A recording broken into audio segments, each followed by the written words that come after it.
Bonjour à vous, et mon nom est Daniel Durand, je suis pasteur de l'Église baptiste de la foi à Drummondville et je vous souhaite la bienvenue. Je suis heureux de pouvoir communiquer avec vous par ce moyen technologique. Et suite à une question que quelqu'un de notre Église m'a posée, j'ai décidé d'enregistrer 2 vidéos sur la question de la volonté de Dieu. Je reprends ici un enseignement que j'avais déjà donné dans mon Église il y a quelques années. Mais avant d'aller plus loin, prions. Seigneur Dieu, on veut te rendre grâce pour la foi que tu nous as donnée, l'espérance que tu nous donnes. Merci de veiller sur tes enfants paternellement. Merci de comprendre toutes nos faiblesses, tous nos besoins. Seigneur, tu sais, tu vois que nous ne sommes que poussière. Tu vois plus que nous-mêmes notre dépendance à toi, notre besoin. Nous ne pouvons vivre aucunement sans toi, Seigneur. C'est toi qui nous fais vivre. Seigneur, je te prie que cette série de 2 études sur ta volonté puisse être éclairante, Seigneur. C'est un sujet qui est peut-être moins facile que d'autres. Et Seigneur, que tu puisses vraiment bénir ta parole dans nos pensées, dans nos cœurs, que tu puisses renouveler notre intelligence et qu'on puisse bien comprendre pour bien mettre en pratique, Seigneur Dieu. Amen. La question de la volonté de Dieu n'est pas très simple. Je pense que tous les chrétiens se demandent c'est quoi la volonté de Dieu dans tel domaine, etc. Et il y a beaucoup d'interrogations sur le sujet parce que ça a une incidence immédiate sur nos vies. Quand on a des choix à faire, si on est chrétien, on veut les faire non pas selon notre volonté, mais selon ce que Dieu veut. Et il y a des choses qui se produisent et pour lesquelles on peut dire que ce n'est pas selon la volonté de Dieu. On pourrait mentionner tous les crimes, toutes les injustices. En bref, nous pouvons dire que le péché n'est pas selon la volonté du Seigneur. Mais en même temps, la Bible nous dit que Dieu fait tout ce qu'il veut. Sa volonté s'accomplit implacablement. Et il y a 2 aspects à la volonté de Dieu. Il y a tout d'abord ce que Dieu a décrété. On parle du décret divin en théologie. C'est, nous on l'apprécie par portion, mais dans le fond c'est un décret global. Et ce que Dieu a décidé avant la fondation du monde, c'est son décret, c'est ce qu'il a décrété. Et dans ce sens, nous lisons au psaume 115, verset 3, « Notre Dieu est au ciel, il fait tout ce qu'il veut. » Tout ce que Dieu a décrété, il le fait advenir. C'est pas nécessairement une action directe de Dieu, mais il le fait advenir. Et tout ce qui arrive sur la planète est conforme à la volonté décrétée de Dieu. Et on va voir 2 exemples bibliques qui nous montrent que Dieu peut vouloir une chose selon son plan décrété, même si ça va contre sa volonté morale. Autrement dit, Dieu fait arriver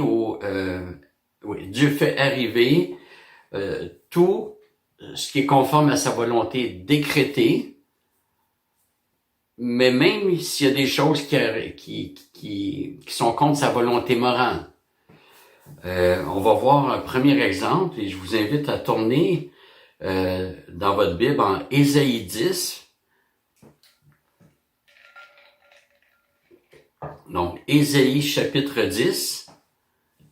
Et nous lirons les versets 5 à 7 qui nous parlent de l'Assyrie avec un L apostrophe et non pas la Syrie. Donc là où vivent les Assyriens, Et l'Assyrie est une nation ennemie d'Israël. Alors, Ésaïe 10, à partir du verset 5, « Malheur à l'Assyrien, bâton de ma colère », c'est Dieu qui parle. « La massue dans sa main, c'est l'instrument de ma fureur. Je le lâche contre une nation impie, ici c'est Israël. Je le dirige contre le peuple qui mérite pour qu'il se livre au pillage et fasse du butin, pour qu'il le foule aux pieds comme les bouts des rues. Mais il n'en juge pas ainsi, et ce n'est pas ainsi que son cœur le prend, car c'est la destruction qui est dans son cœur, le carnage de nations innombrables, car il dit, mes princes ne sont-ils pas autant de rois? N'en a-t-il pas été de Calno comme de Carchemish, ou encore de Hamath comme d'Arpad, ou encore de Samarie comme de Damas?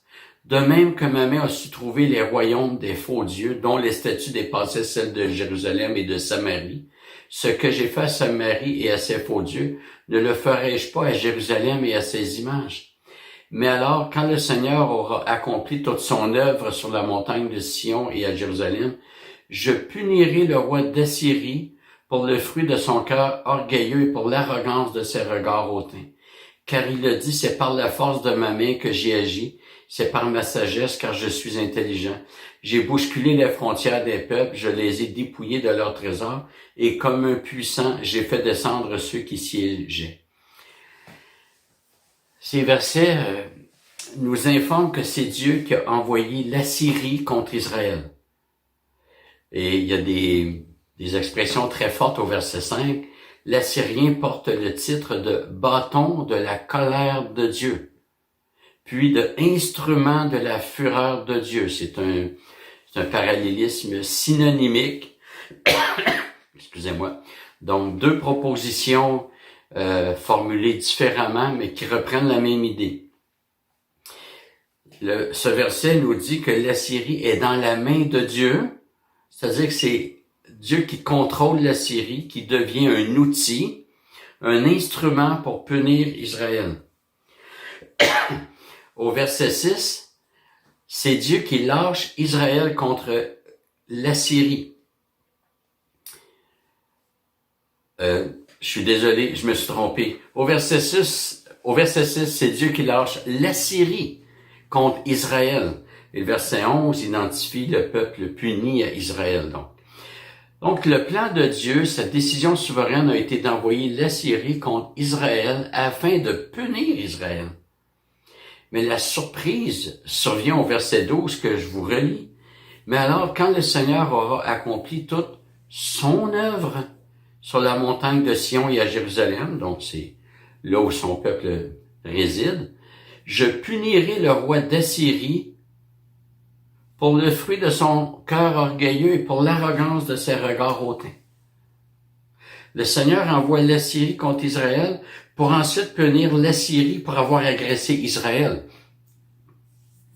Donc, on voit que le plan de Dieu comporte des éléments qui sont à l'opposé de la volonté morale de Dieu, de sa loi.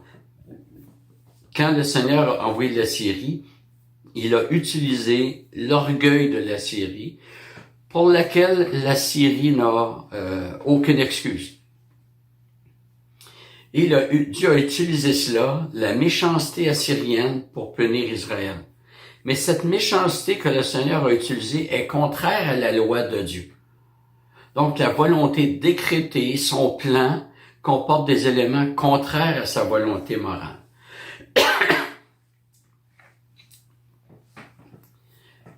Donc, Ésaïe 10, c'est un exemple plutôt frappant.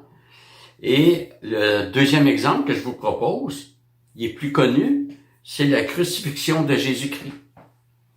Et je vous invite à tourner dans Acte 2, verset 23. Acte 2, verset 23. Et l'avantage d'écouter une vidéo, c'est que vous pouvez la mettre à pause si vous voulez prendre le temps de chercher, de prendre des notes. Alors, Acte 2, 23, cet homme, c'est-à-dire Jésus, livré selon le dessein arrêté et selon la prescience de Dieu, vous l'avez fait mourir en le clouant à la croix par la main des impies. Et Acte 3, 18, Dieu a de la sorte accompli ce qu'il avait annoncé d'avance par la bouche de tous les prophètes, c'est-à-dire les souffrances de son Christ. C'était la volonté décrétée de Dieu que Jésus soit mis à mort. C'était son plan. 1 Pierre 1, versets 18 à 20, nous dit, « Vous savez en effet que ce n'est point par des choses périssables, argent ou or, que vous avez été rachetés de la vaine manière de vivre, hérité de vos pères, mais par le sang précieux de Christ comme d'un agneau sans défaut et sans tache. Il a été désigné d'avance avant la fondation du monde et manifesté à la fin des temps à cause de vous. » L'apôtre Pierre affirme ici que Jésus a été désigné d'avance, avant la fondation du monde, comme victime expiatoire. Sa mort a été décidée, décrétée par Dieu pour sauver son peuple de ses péchés. Mais en même temps, nous considérons un autre aspect de la volonté de Dieu, et je vais vous lire Exode 20, verset 13, on est dans les 10 commandements. Dieu dit, tu ne commettras pas de meurtre. C'est la volonté morale de Dieu. Alors, Dieu a décidé, donc c'était selon sa volonté décrétée, son plan qu'il a voulu, que Jésus soit mis à mort pour nous sauver, mais ça allait contre sa volonté morale, parce que Dieu dit, tu ne commettras pas de meurtre. D'ailleurs, ceux qui ont crucifié Jésus, on voit ça dans l'acte 2, là, j'y vais un peu par cœur. Pierre présente l'évangile aux Juifs, il est à Jérusalem, puis il les identifie bien comme étant il dit ce Jésus que vous avez crucifié. Donc, ils sont coupables d'avoir crucifié Jésus. Et là, Pierre présente l'évangile, puis je pense au verset 38, autour, les Juifs demandent à Pierre, mais que devons-nous faire? Et Pierre leur dit, repentez-vous et soyez baptisés pour le pardon de vos péchés. Donc, le fait d'avoir crucifié Jésus était un péché grave et ça devait être inclus dans leur repentance. Ils devaient se repentir d'avoir crucifié Jésus-Christ. Donc, deux aspects à la volonté, deux volontés. Honnêtement, je suis pas à l'aise avec aucune des formulations parce que il faut pas présenter Dieu comme un Dieu qui ne sait pas ce qu'il veut. Au contraire, mais disons pour l'instant deux volontés, sa volonté décrétée, sa volonté morale. Alors, comment le Seigneur peut-il vouloir une chose contraire à sa volonté morale? Alors, voici une illustration qui peut nous permettre de comprendre. Imaginez le père qui se rend compte que de l'argent disparaît de son tiroir à chaque jour. Ça ne peut être qu'un de ses enfants qui prend cet argent. Alors, il place une caméra cachée dans la chambre et là, il espère que l'enfant qui vole va récidiver, qu'il répétera son geste afin de le prendre et de le corriger. Selon la volonté morale du père, son enfant ne doit pas voler. Mais en raison de la circonstance, il veut que son père, que son fils aille voler pour pouvoir le surprendre. Et pour Dieu, c'est un peu la même chose. Sa volonté décrétée n'est pas identique à sa volonté morale. Certains éléments de sa volonté décrétée correspondent à sa volonté morale, mais pas tous. Sa volonté décrétée se voit dans tout ce qui arrive. D'abord dans l'œuvre créationnelle. Nous lisons cette belle prière dans Apocalypse 4, 11. Tu es digne, notre Seigneur et notre Dieu, de recevoir la gloire, l'honneur et la puissance, car tu as créé toutes choses, et c'est par ta volonté qu'elles existent et qu'elles furent créées. Sa volonté se voit aussi dans le salut. Jean 5, 21. En effet, comme le Père ressuscite les morts et les fait vivre, de même aussi le Fils fait vivre qui il veut. Qui le Fils veut. Le Fils ne fait pas vivre tous les hommes. Il n'a pas dit que ça dépendait d'abord de la volonté de l'homme. Le Fils fait vivre qui il veut. Jean 6, 39. Or voici la volonté de celui qui m'a envoyé, que je ne perde rien de tout ce qu'il m'a donné, mais que je le ressuscite au dernier jour. Maintenant, pour nous, quelle est notre responsabilité face à la volonté de Dieu? L'ancien doyen de la faculté, M. Amar Jabella, a déjà passé la remarque que les chrétiens cherchent la volonté du Seigneur comme si elle avait été perdue ou égarée. J'aimerais vous dire que concernant la volonté décrétée, la plupart du temps, nous ne la connaissons que lorsqu'elle se produit. Nous connaissons très, très peu de la volonté décrétée de Dieu. Et lorsque nous la connaissons, par exemple, nous savons que dans sa volonté décrétée, juste avant le retour de Jésus-Christ, les forces démoniaques vont s'intensifier et les persécutions vont s'accentuer. Mais encore là, nous ne savons pas quand. On sait que Jésus va revenir, mais encore là, on ne sait pas quand. C'est sa volonté décrétée et il nous en a révélé une partie pour nous avertir, qu'on puisse se préparer, veiller à tout moment, mais qu'on puisse aussi espérer.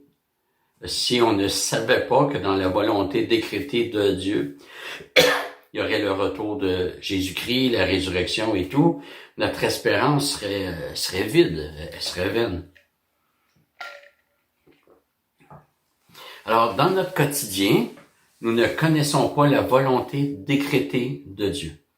Alors, si un chrétien cherche un emploi, il ne sait pas quel emploi le Seigneur a pour lui tant qu'il ne l'a pas trouvé. Et il y a des textes qui parlent de la volonté décrétée de Dieu dans la vie quotidienne. Romains 15, 32. Ainsi, j'arriverai chez vous avec joie, si c'est la volonté de Dieu. Paul n'était pas sûr de la volonté de notre Dieu. Mais il aurait su que c'est la volonté de Dieu uniquement s'il a pu se rendre à Rome.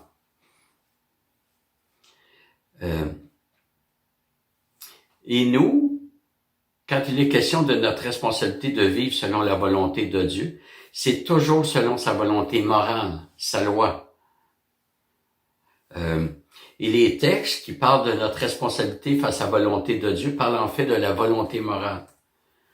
Nous ne pouvons pas nous soumettre à la volonté décrétée que nous ne connaissons pas. Dieu nous demande de nous soumettre à sa loi, à sa volonté morale.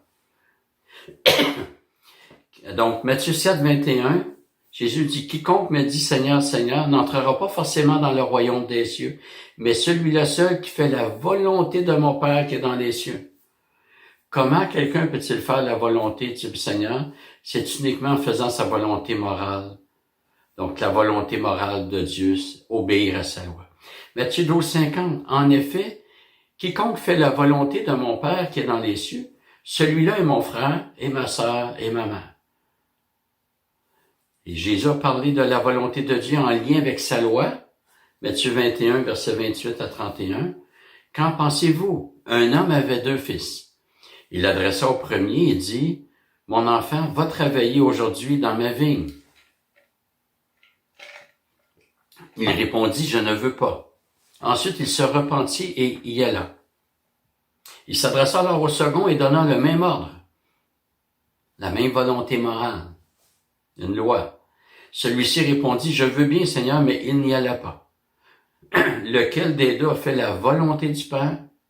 Il répondit le premier. Excusez-moi. Donc, faire la volonté de Dieu, c'est faire sa volonté morale, ce que Dieu nous demande.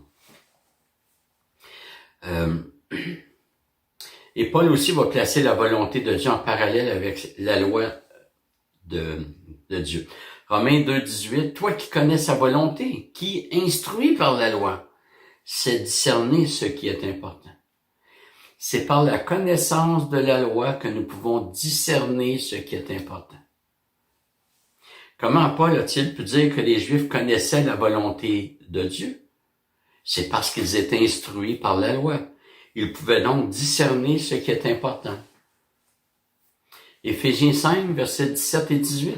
C'est pourquoi ne soyez pas sans intelligence, mais comprenez quelle est la volonté du Seigneur. Ne vous enivrez pas de vin, c'est de la débauche, mais soyez remplis de l'esprit. Alors ici, j'ouvre une parenthèse. Être rempli de l'esprit, c'est pas ressentir de l'effervescence, c'est pas devenir excité. Dans le contexte d'Éphésiens 4, 5 et 6, moi je les appelle, mais c'est possible que j'ai lu ça il y a très longtemps, les chapitres des impératifs. Et c'est pas notre propos pour maintenant, mais les chapitres 4, 5 et 6 comportent des allusions aux 10 commandements. Paul exhorte à partir des 10 commandements. Et il y a 2 commandements qu'il va citer textuellement, ou presque. Que celui qui dérobait ne dérobe plus. C'est presque la même chose que de dire tu ne voleras pas. Mais qu'il travaille. C'est le 4e commandement. Tu feras tout ton travail en 6 jours, le 7e jour, tu te reposeras. Et au chapitre 6, dans les premiers versets, enfants, obéissez à vos parents, car il est écrit, tu honoreras ton père et ta mère. Et c'est le premier commandement qui est suivi d'une promesse. Donc, pour Paul, la loi de Dieu, les commandements, conservent toute leur force, toute leur pertinence, non pas pour être sauvé, mais comme mode de vie, le chrétien doit suivre les commandements. C'est pas vrai que le chrétien peut tuer, peut voler, peut commettre l'adultère, peut commettre des faux témoignages. Il peut se confectionner mille et une idoles. Il doit suivre la loi de Dieu qu'on retrouve dans Exode 20 et Deutéronome 5. Donc, je reviens à Éphésiens 5, où Paul dit « Comprenez quelle est la volonté du Seigneur ». Et il dit « Soyez remplis du Saint-Esprit ». Ces 2 versets-là sont entourés d'allusions ou de citations des 10 commandements.